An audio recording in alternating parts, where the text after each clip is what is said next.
কিশোরগঞ্জের বাজিতপুর উপজেলার ডাকবাংলো মাঠে বাংলাদেশ জামায়াতে ইসলামীর নির্বাচনী জনসভা অনুষ্ঠিত হয়েছে।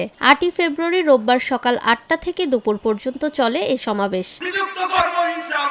কিশোরগঞ্জ ৫ আসনে জামায়াত মনোনীত প্রার্থী অধ্যাপক মোহাম্মদ রমজান আলীর সভাপতিত্বে আয়োজিত সভায় প্রধান অতিথি হিসেবে বক্তব্য রাখেন ঢাকা বিশ্ববিদ্যালয়ের ছাত্র সংসদের ভিপি সাদেক কাইম।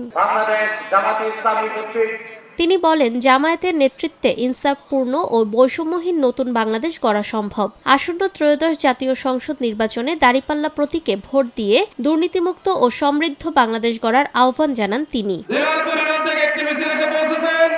সভায় আরও উপস্থিত ছিলেন ইসলামী ছাত্র শিবিরের কেন্দ্রীয় সভাপতি নুরুল ইসলাম সাদ্দাম, বিএনপির সাবেক সংসদ সদস্য মেজর আখতারুজ্জামান রঞ্জন সহ ১১ দলীয় জোটের বিভিন্ন নেতৃবৃন্দ। দাঁড়িপাল্লা প্রতীকের ব্যানার ও মিছিল নিয়ে বাজিতপুর ও নিকলির বিভিন্ন এলাকা থেকে সমর্থকরা সমাবেশে অংশ নেন। বিপুল সংখ্যক নেতাকর্মী ও সাধারণ মানুষের উপস্থিতিতে জনসভাটি এলাকায় নির্বাচনী আমেজ সৃষ্টি করেছে।